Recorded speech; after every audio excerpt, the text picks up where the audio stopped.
बताइए कल क्या सुने आप लोग? एक व्यंग के रूप में ही नरसिंह मेहता जी बोले दीक्षित जी से कि जिसके पास धन है वही गुणवान है, वही वही सर्वसमर्थ है, वही कुलीन है, वही पंडित है, वही वेद विज्ञ है। उस पर ही चर्चा कहा गया, गुरु माँ की तरफ से फिर उस पर विस्तार से बताया गया कि क्या ये चीज़ सही नहीं है। केवल धन के हो जाने से ही वह कुलीन हो जाएगा, वह पंडित हो जाएगा, वह ज्ञानी हो जाएगा, ये बात सत्य नहीं है। इसकी विस्तार से कल चर्चा हुई। रोशन थोड़ा सा तेज करो आवाज़। और क्या सुने? ऐसा बोलिए कि जैसे किसी बच्ची का विवाह करना है तो हम केवल लड़के का, वर का पैकेज और रूप रंग ना देखें, प्रत्युत उसका स्वभाव का भी निरीक्षण होना चाहिए ना। उसी तरह बच्ची, आप अपने बेटे का विवाह कर रहे हैं तो किसी अपने होने वाली बहू की खूबसूरती और हाइट पर ही केवल मत जाइए, साथ साथ में उसका गुण और स्वभाव का भी पता लगाना चाहिए। क्योंकि रूप रंग और हाइट कुछ दिन आकर्षक लगता है और आकर्षित करता है, पर जीवन भर सुख अथवा दुख स्वभाव से ही मिलता है। बुरा स्वभाव रहा तो पूरा जीवन दुखमय होगा, और अच्छा स्वभाव रहा तो फिर घर गृहस्थी उन लोग का भी और उसके परिवार वाले लोगों के लिए भी सुखदायी होगा। यही ना? फिर और आगे तुम लोग थोड़ा सा आगे आ जाओ।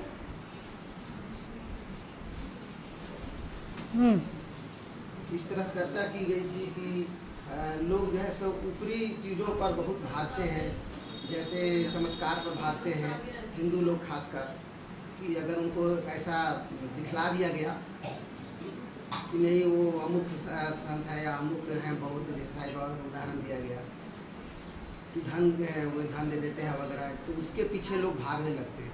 लेकिन अगर उनका जीवन को खंगाला जाए, अगर ध्यान से देखा जाए तो उनमें जो होनी चाहिए, इससे ज्ञान वैराग्य हमको जो मिलना चाहिए मोक्ष, जिससे कि हम दुख से मुक्त हो सकें और हमारा जीवन सुखी हो सके, ये ज्ञान विज्ञान और समझ पर ही संभव है। व्यक्ति को कोई मतलब चमत्कारी बाबा एक बार किसी दुख से मुक्त कर लेंगे, कोई बात नहीं, ये अच्छी बात है। लेकिन एक बार दुख से मुक्त करने पर क्या उसका पूरा जीवन अब दुख मुक्त रहेगा? नहीं रहेगा। दुख मुक्ति के लिए समझ होना बहुत ज़रूरी है, ज्ञान का होना बहुत ज़रूरी है।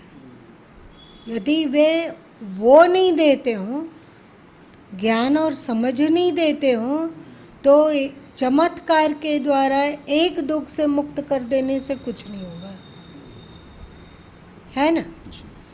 और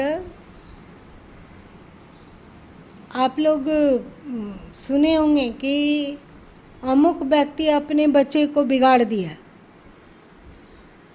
कैसे बिगड़ गया उसका बच्चा? कि बच्चा रोया और कुछ मांगा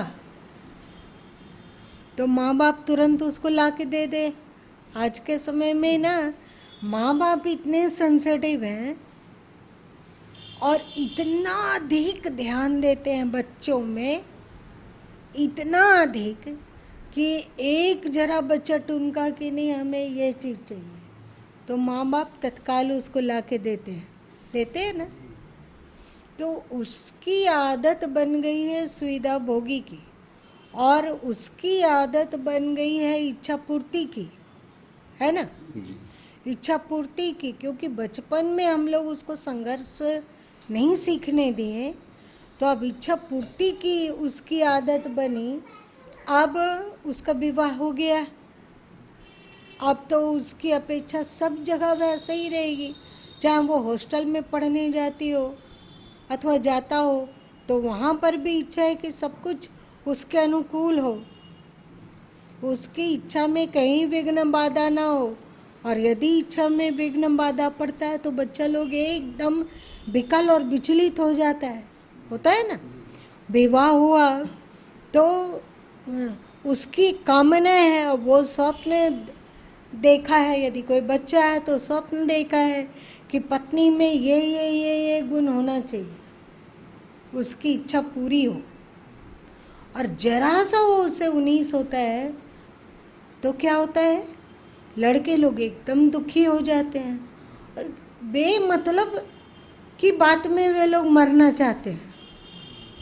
लड़कियां जो इच्छा रखती है अपने पति से, वो 100% पूरा ना हो तो वो टूट जाती है और मरना चाहती है, जीवन उसका भार हो जाता है, क्योंकि बचपन में उसको सहनशीलता और ये बात बताया ही नहीं गया कि सभी इच्छा पूरी नहीं हो सकती है। हो सकती है। बहुत सारा बच्चा ऐसा है जो कि वो इच्छा रखा कि कम से कम 93-94% मार्क्स आना चाहिए, पर यदि उसका 72% मार्क्स आ गया तो बच्चे लोग आत्महत्या करना सोचते हैं, अथवा बहुत इसकी अति देखी जा सकती है। कोई बच्चा फेल हो गया, हम लोग भी बच्चों को कोचेंगे कि तुम क्यों फेल हुआ, क्यों फेल हुआ, क्यों फेल हुआ। और अब मैट्रिक में, मतलब 10वां क्लास में बोर्ड परीक्षा दे रहा है, तो माँ बाप पहले परीक्षा तक पहुँचने के समय तक लगभग हजारों बार बोल चुके होते हैं कि तुमको इतना नंबर लाना है, और बच्चा उतना नंबर नहीं ला पाता है तो वो मर जाना पसंद करता है, मर जाना पसंद करता है। तो सब इच्छा पूरी हो, कोई भी चमत्कारी बाबा, चाहे वे कितने भी चमत्कारी हो, क्या व्यक्ति के सभी इच्छा को पूरी कर सकते हैं? अथवा भगवान क्या सभी इच्छा को पूरी कर सकते हैं? ठीक है कि जब तक संत लोग का, मतलब ऐसे चमत्कारी बाबा का जब तक जीवन है और आप अपना दुख सुख लेकर उनके पास पहुँचे और उन्होंने चमत्कार दिखाया अथवा अपनी तपस्या का एक अंश दिया और वो दुख आपका दूर हो गया। अब जब बाबा चले गए तब क्या करोगे? समझ तो उन्होंने दिया नहीं, अक्ल तो दिया नहीं, तो अब क्या करोगे? आग्रह करेंगे कि नहीं, हमारी वो इच्छा पूरी हो। और चाहे हम लोग राम को मानते हों, कृष्ण को मानते हों, कबीर को मानते हों, अथवा अपने गुरु को मानते हों, वे दुनिया छोड़कर अब जा चुके हैं।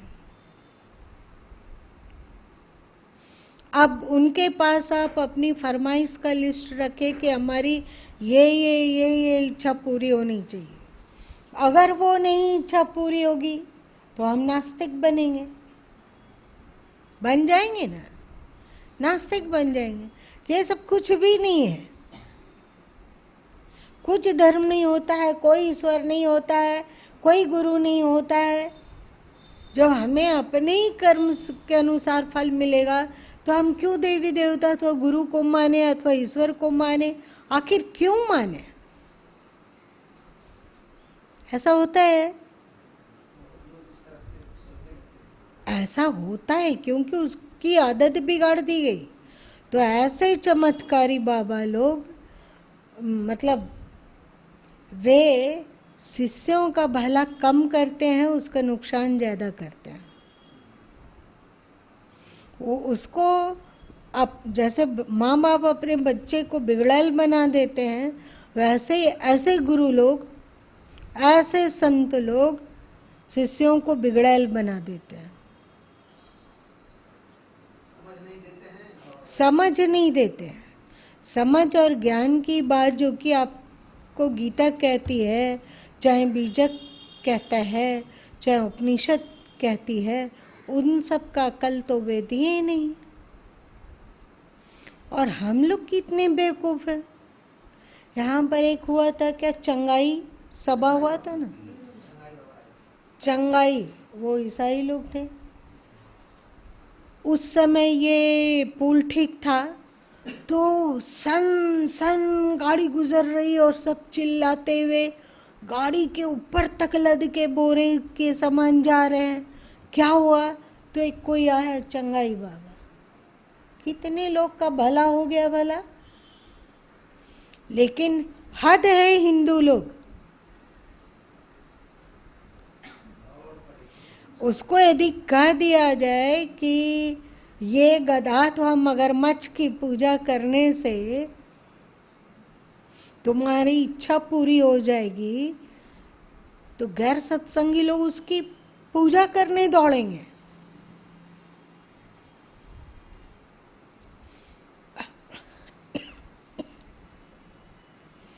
आप लोगों को स्वास्थ्य के नाम पर मुरारी क्या थे तुम लोगों के, एक प्रधानमंत्री क्या हुए, मुरारजी देसाई। तो वे बहुत प्रचार किए स्वमूत्र के द्वारा चिकित्सा, स्वमूत्र के द्वारा चिकित्सा। आप यूरिन को लो, अपने ही यूरिन को लो और उसको थोड़ा थोड़ा करके 3 बार 4 बार 5 बार पियो तो चमत्कार घटित हो जाएगा। और आदमी लोगों ने क्या करना शुरू किया उस समय जब वे थे, तो स्वमूत्र चिकित्सा का एकदम बोलबाला होने लगा था। स्वमूत्र को एक एक बूंद अपनी आँखों में डालिए, चमत्कार होगा, गई हुई रोशनी आ जाएगी। हद है। कल तक हम लोग उसे नफरत करते थे कि नहीं भाई, पवित्र जगह पे नहीं जाना चाहिए, इसका मलमूत्र में बहुत सारे रोगजनक जीवाणु होते हैं कि नहीं होते हैं? होते हैं। लेकिन आप तो वो रोगजनक जीवाणु को सीधे अपने पेट में पहुंचा दे रहे हो। क्या पता यदि कोई चमत्कारी ऐसे ही पगला बाबा आ जाए और वो बोल दे कि देखो इस तरह के कुत्ते का मल थोड़ी मात्रा में लेने पर सब इच्छा पूरी हो जाएगी, आप जो चाहोगे वो कर सकते हो। तो लोग क्या करेगा? कितने लोग बच सकेंगे? हाँ, तो ये बताओ, उसे पूछो कि क्या इसे मेरी सभी इच्छा पूरी हो जाएगी, क्या हम इसे सुखी हो जाएंगे? तो वो क्या बोलेंगे? बोलेंगे अरे आपको विश्वास नहीं है तो आप आते क्यों हैं? अब जो कह रहे हैं आप करके तो देखिए, होता है ना। हाँ, मछली निगलो दम्मा ठीक।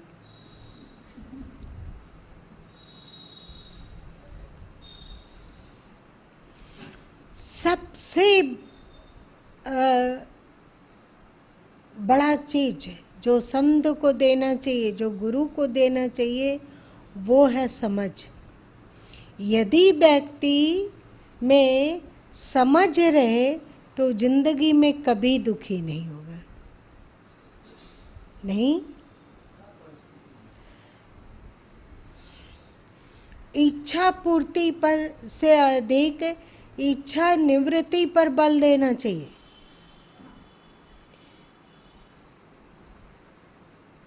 तुम लोगों की गीता क्या कहती है?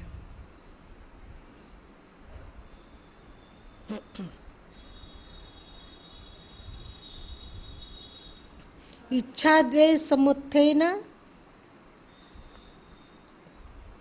इच्छा जिसको कामना कहते हैं। तो आप बताओ कि कामना के लिए आपकी गीता क्या कहती है? कामना पूर्ति या कामना निवृत्ति? किसमें ज्यादा सुख है, कामना पूर्ति में या कामना निवृत्ति में? कामना निवृत्ति में। आपका जो अपना कर्तव्य है सो भली बात ही कीजिए, जो भी कर्तव्य हो आपका। आप 99% मार्क्स लाना चाहते हैं तो इसके लिए आप बहुत ज़्यादा पुरुषार्थ कीजिए, कड़ी मेहनत कीजिए और एड़ी चोटी एक कर दीजिए कि आप 99% मार्क्स ला सकें। और अगर ना आती हो तो तत्काल गीता के इस श्लोक को याद करें कि कर्मण्येवाधिकारस्ते मा फलेषु कदाचन। है कि नहीं? जो कर्म में हमारा अधिकार है, फल में नहीं। इसको सोचकर मन को शांत रखो। लेकिन क्या फिर से हमें परीक्षा देना है? मान लो कि किसी में कोई मेडिकल के लिए परीक्षा देता है अथवा कोई इंजीनियरिंग के लिए देता है और उसका उस तरह का मार्क्स नहीं आया कि अच्छा कॉलेज में जाए, तो फिर क्या करेगा वो? कहता है मैं 1 साल रुकेंगे, कहता है ना, और फिर से मेहनत करता है। और यदि फिर से उसका अपनी इच्छा अनुसार मार्क्स नहीं आए तो अब तीसरा बार फिर से तैयारी करेगा। लेकिन क्या उसका उत्साह उतना रहेगा जितना कि पहले तैयारी में थी? हतोत्साहित होगा और सोचेगा कि मेरे किस्मत में ये है ही नहीं। और कृष्ण कहते हैं कर्मण्येवाधिकारस्ते, अपने कर्तव्य करने पर तेरा अधिकार है, फल पर नहीं। इसका मतलब क्या हुआ?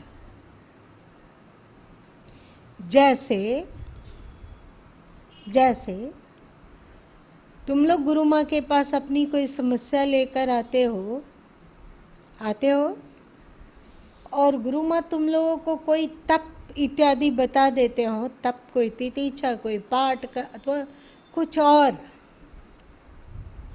और उसमें से देखा जाता है कि यदि 65-70% लोगों को तो उसके अनुसार जैसा वो चाहता था वो फल मिल जाता है, किसी को 50% फल मिलता है और किसी को 25% फल मिलता है और किसी को कुछ नहीं मिलता है।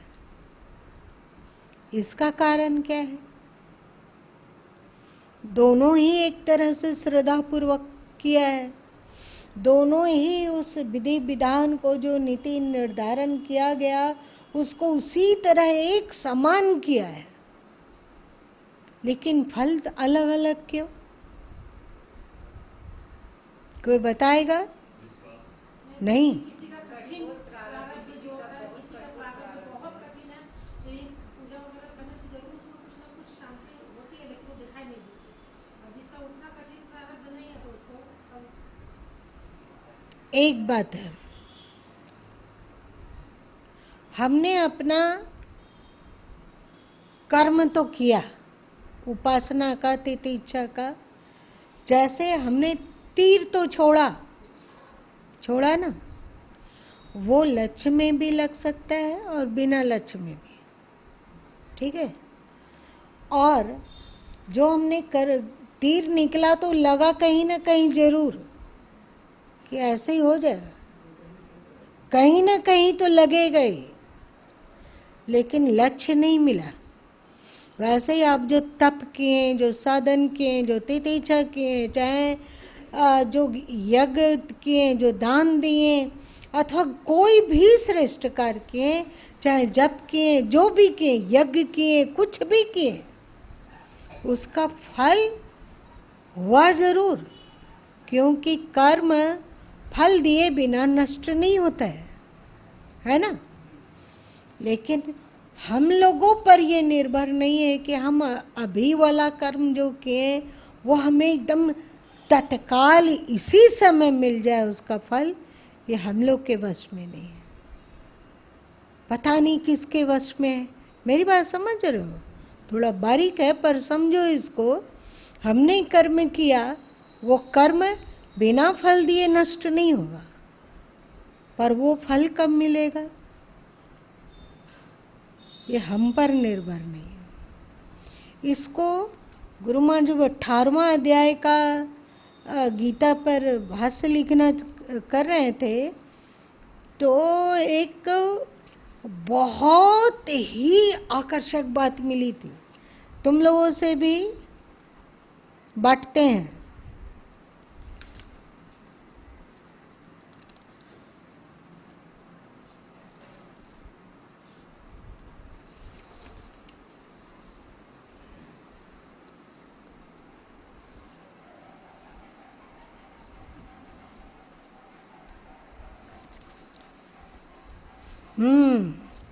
सुनो, ये है गीता के 18वें अध्याय का 14वां श्लोक। अधिष्ठानम तथा कर्ता करणम च पृथग्विधम विविधाश्च पृथक चेष्टा दैवम चैवान्य पंचमम। इस विषय में अर्थात कर्मों की सिद्धि में, कर्मों की सिद्धि में मतलब कर्मों के फल में, फल में 5 का सहयोग होता है। एक अधिष्ठानम, अधिष्ठानम मतलब स्थान, आधार जिसको तुम लोग कहते हो, अधिष्ठानम मतलब आधार। ये कर्म का फल किस स्थान में मिलेगा हम लोग नहीं जानते, नहीं जानते हैं। और तथा कर्ता, कर्ता ने किस भाव से किया, ये कर्णम, उसने जो कर्म में अपने इंद्रियों को नियोजित किया तो उसके करण चा पृथक विधम, नाना प्रकार की अलग अलग चेष्टाएं, और वैसे ही 5वां हेतु दैव है। दैव मतलब प्रारब्ध। आपका प्रारब्ध नियत किया हुआ है कि आपको इस स्थान में इस तरह का मन बुद्धि होने पर, इस तरह का कर्ता का भाव होने पर और इस तरह की चेष्टा होने पर फल मिलेगा। उस सब कुछ जुटेगा तब ना। 5 के 5, एक केस में दैव ही खिसक गया, वो पता नहीं है। दैव तो है, मतलब दैव मतलब हमारा कर्म, प्रारब्ध, भाग्य, पर किया हुआ कर्म व्यर्थ नहीं गया। जो आपने कार्य किया दिख रहा है कि आपको लाभ नहीं मिला। जैसे मान लो कि अब ब्यूटी पढ़ लिख रही है, तो एक चीज इसको अनुभव होगा कि पढ़ी, बहुत पढ़ी, बहुत पढ़ी, पर अपेक्षित जितना उसकी ऊंचाई की कामना थी उसमें सफल नहीं हुई। कारण हो सकता है दैव हो अथवा और कुछ हो, पता नहीं। लेकिन ये बात तो ये पक्का जान लेगी कि इतना याद करने की आदत डालने पर फिर दूसरा चीज को भी याद करना आसान होता है। ऐसा है, फिर पढ़ना आसान, क्योंकि तुम्हें पढ़ने की आदत है, लग गई आदत अब तो पढ़ना और उसको याद करना आसान है। और जो सोचेगा कि हमें करना है, हो सकता है कि वो चोरी चमारी करके 99% ले आया नंबर, है ना, परंतु उसकी स्मरण शक्ति और अथवा उसकी काबिलियत वो नहीं हो सकती है जो कि एक पढ़ने वाले विद्यार्थी को होती है, जो कि कम नंबर लाया, भले ही कम नंबर लाया। उसी तरह अभी देखो तुम्हारा देश है,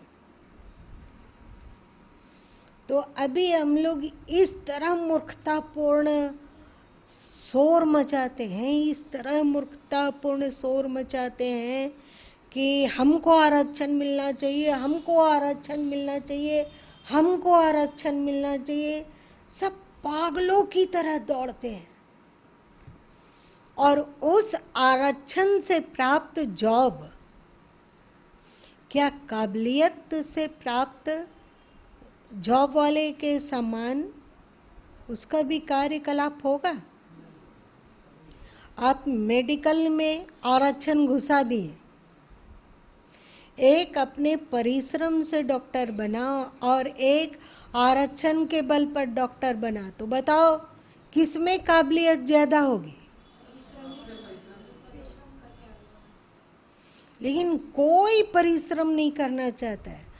ठीक है कि आपने एमबीबीएस की डिग्री प्राप्त कर ली, ठीक है कि एमडी आप बन गए, बहुत अच्छा। आपके साथ पतंग में जैसे पूंछ चिपकी हो वैसे आपकी पूंछ आरक्षण है। उसके द्वारा आप कौन से काबिल इंसान बन पा रहे हैं? हिम्मत करो, उठो और कर्मण्यवादी का रास्ते में जुट जाओ। लेकिन ये अब किसी दिन भारत में हो सकेगा कि नहीं, कहा नहीं जा सकता है। उसको पढ़ाने की कोशिश करो, खूब पढ़ाओ, उसका आप पढ़ाई फीस माफ़ कर दो, पढ़ाओ, अच्छा से पढ़ाओ। उसको आप चाहो तो मुफ्त में कॉपी किताब दे दो, कलम दे दो, इतना करो, ये अच्छी बात है। लेकिन आरक्षण के बल पर आप पास हो जाएंगे और आगे बढ़ जाएंगे, ये तो किसी भी देश के लिए बिल्कुल ही एक पागलपन है। आदमी की काबिलियत को, जो अपने आप को दलित कहते हैं, उसके काबिलियत को ये आरक्षण चूस लेता है। ऐसा नहीं है कि वो जो बच्चा भी आरक्षण में आगे बढ़ा वो पढ़ता और मेहनत करता तो नहीं आगे बढ़ पाता, ऐसा नहीं है। पर उसकी योग्यता, उसके भीतर जो छुपी हुई क्षमता थी, उसे आपने निखरने ही नहीं दिया। आप उसको एक बैसाखी थमा दिए, तो बैसाखी लेकर जो दौड़ता है सो और अपने टांगों पे जो दौड़ रहा है सो, दोनों एक है, नहीं ना है। छोटा टारगेट दे दिया गया कि इतने ही पालोगे तो तुम्हारी नौकरी है। अगले को यदि वो 70% पाता है तब जो उसको जॉब मिलता है, वही जॉब एक आरक्षित व्यक्ति को 45-40% में मिल जा रहा है, तो उसकी काबिलियत को आपने शोषण किया। पर इन सब बातों को कौन सुने? शायद इस तरह की बातें कोई यदि संत कहेंगे तो बहुत सारे लोग शायद उनसे दूर हट जाएंगे,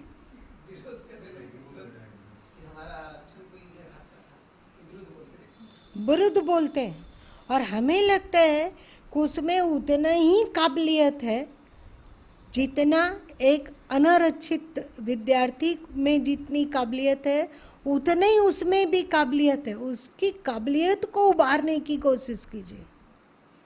कब तक? यदि माँ बाप बच्चों को अपने टांग पर दौड़ने ना दे, हमेशा गोदी में ही उठाए रखे, तो क्या बच्चा कभी दौड़ पाएगा? क्या कभी वो सक्षम होगा चलने फिरने में? तो कौन सा बच्चा माँ बाप को ज़्यादा प्यार कर रहा है? जो बच्चे को जमीन पे छोड़ता है और कहता है बच्चे दौड़, आ मेरे पास आ, देख देख देख देख, आजा आजा आजा। ऐसे माँ लोग करती है कि नहीं? बाप लोग करता है ना। गिर भी जाता है बच्चा तो फिर माँ फिर से उठा देती है और फिर से उत्साहित करती है कि आ बच्चे आजा आजा मेरे पास, आ देखो मेरे पास क्या है, खिलौना वलाना कुछ भी, और बच्चा दौड़ता है। बताओ दोनों में से ज़्यादा प्रेम करने वाला, ज़्यादा प्यार करने वाला कौन सा माँ बाप है? जो चलने देता है, प्रेरित कर रहा है कि चलो बच्चे हम तुम्हारे साथ हैं, मेहनत करो। ऑप्शन भी दे रहे हैं कि ठीक है कि आप बहुत नीचे हैं या पीछे हैं, उसका सपोर्ट करने का तरीका अलग होना चाहिए। अलग होना चाहिए। ये एकदम मतलब हम लोगों के भारत में कितने प्रतिशत दलित लोग रहते होंगे जिसको कि आरक्षण मिलता है?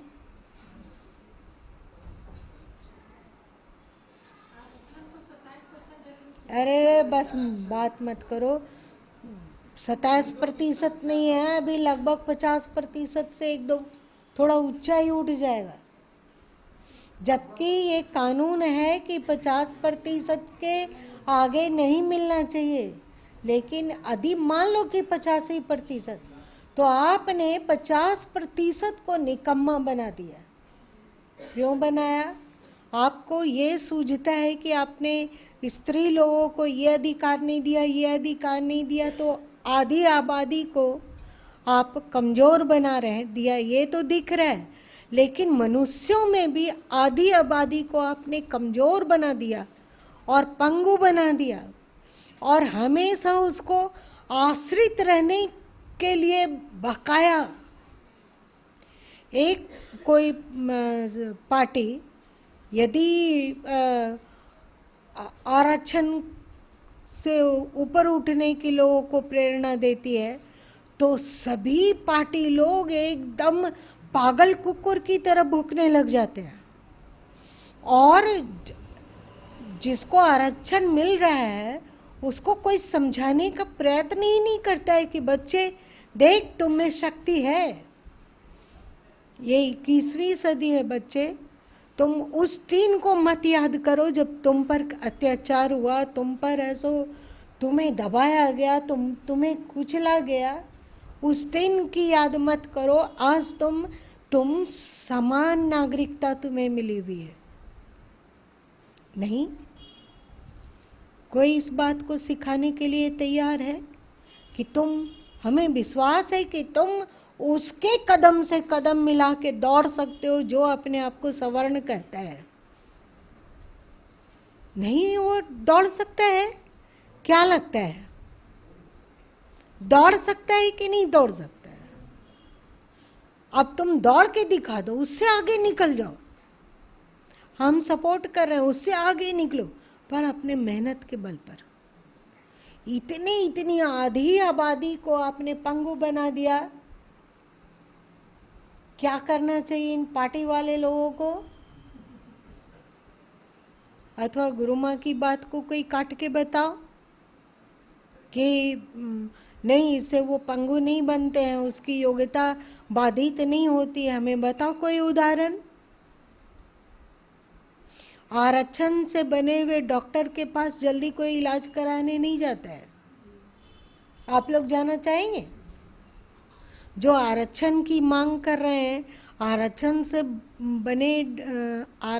से डॉक्टर बने के यहाँ इलाज कराना चाहेंगे, या जो अपनी काबिलियत से डॉक्टर बना उससे इलाज कराना चाहेंगे?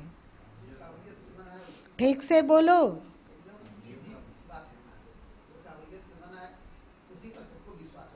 इंजीनियर, मान लो कि जो आरक्षण से आपने इंजीनियर बना दिया, बहुत अच्छी बात किया, और वो सरकारी इंजीनियर लोग में सवर्णों की तुलना में आसमान में जाके बैठ गया। वो मेहनत किए, वो पीछे रह गए, ये आरक्षण के द्वारा टॉप में बैठे, और उसके बाद आप उनको दोगे क्योंकि वो ऊंचा उसका पोस्ट है। तो आप किसी नदी पर पुल बनाने का काम और डिज़ाइन करने का उसको सौंपा। 5 साल 8 साल होते होते पुल धंस गया।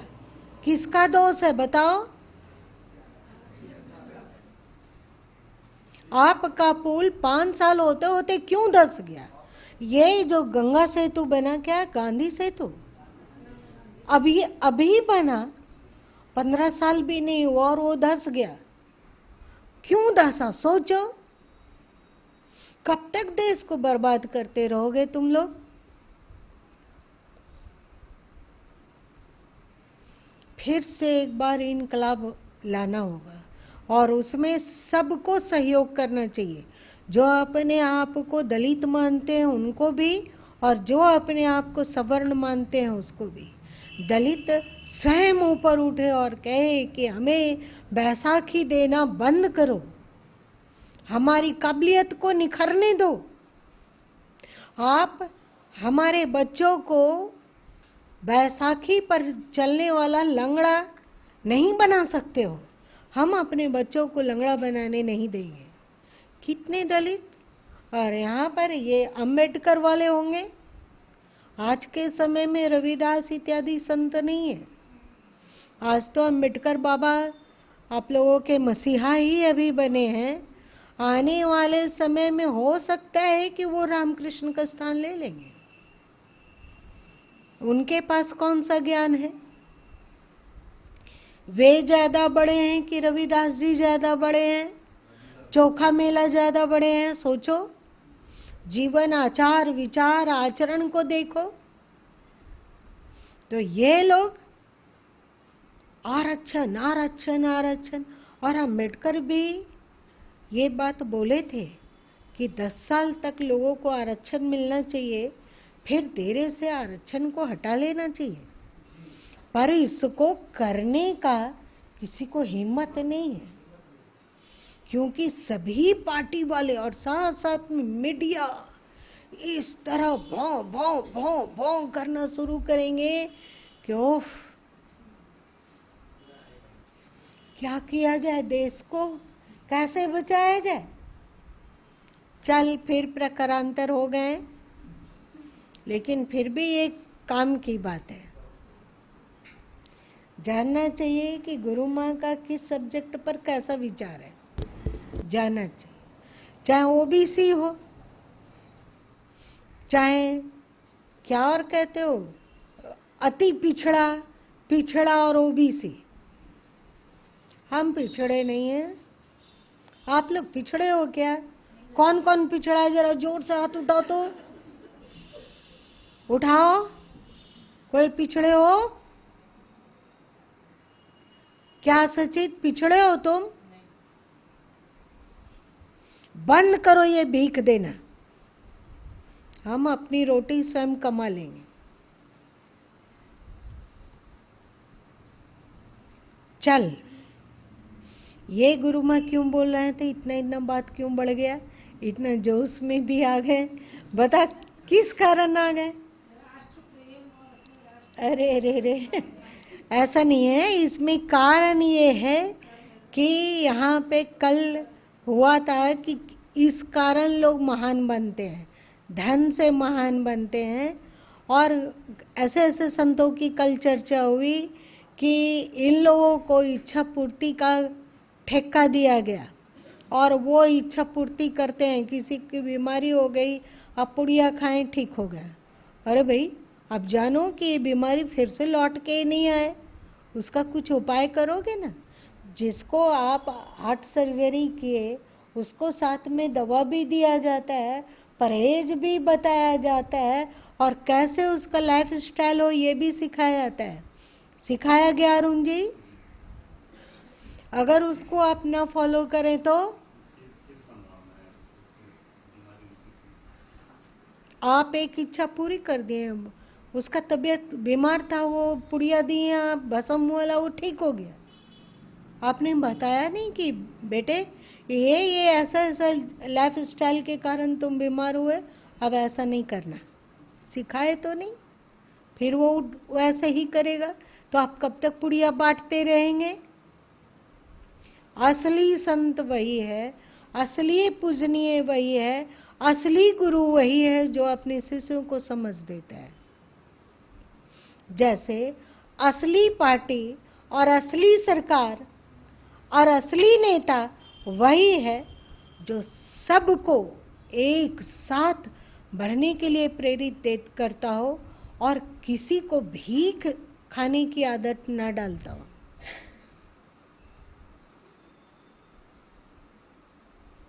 ठीक है, इसमें देश का भी हित है और जो अभी आरक्षण ले रहा है उसका भी हित है। अब वो जब आरक्षण को ठुकराएगा और अपनी योग्यता को बढ़ाएगा तो वो एकदम सीना तान के चल सकेगा, चल सकता है ना। आप लोग जो डीसी एसपी इत्यादि बन के आते हैं आरक्षण से, ठीक है कि आपकी मजबूरी, आप जाके उसको राम सलाम ठोक आते हैं और अपना काम निकलवाते हैं, ये ठीक है। पर आपके दिल में उसके लिए सम्मान नहीं होता है। होता है? नहीं होता है। हम लोग जानते हैं अरे ये तो आरक्षण से आ गया, डीसी बन के आ गया। स्वाभिमान आपने कुचला, आरक्षण देकर आपने जिसे आज आरक्षण दिया उसके स्वाभिमान को कुचल डाला। इसके लिए देश आपको माफ नहीं करेगा। गुरु माँ जैसा व्यक्ति तो बिल्कुल क्षमा नहीं करेगा। उसकी योग्यता बढ़ाइए, कटोरा मत थमाइए उसको, योग्यता बढ़ाइए। हाँ, आप कोई ऐसा गरीब है, मुफ्त कोचिंग दीजिए उसको, एकदम चलेगा। अलग और अधिक अच्छा से उसको पढ़ने के लिए सहूलियत जुटाइए, लेकिन कटोरा नहीं। अपनी वो योग्यता बढ़ाएगा अपना, यही होना चाहिए। और सभी इंसान का भी कल्याण है। ऐसे भी अभी तो जो आज की जो परिस्थिति है वो तो ये सबके लिए समान है, क्योंकि जिस विद्यालय मान लीजिए हमारे विद्यालय जो समान है और आदिवासी बच्चे हैं वो सब तो एक साथ एक परिवेश से पढ़ रहे हैं, सबको फ्री दो चीज़ सरकार दे रही है, सब बच्चों को दे रही है। जब वो 12th तक जब एक ही परिवेश से पढ़ रहा है तो वहाँ जाकर उसको आरक्षण का क्या जरूरत है, वहाँ जाकर कैसे कमजोर बना रहा है। वारे तुमको भी तो ओबीसी आरक्षण मिलता होगा ना? हाँ मिलता है, हमारे को अभी कहाँ इसका बेटे को बनाया है। प्रियंका बहन उसका पीठ थपथपा दो, थोड़ा सा ब्यूटी का भी। चल एकदम खुश कर दिया, आज इतने ही रहने दो। अरुण जी आपका नर्सिंग में तब पूरा हो जाएगा, चिंता मत कीजिए।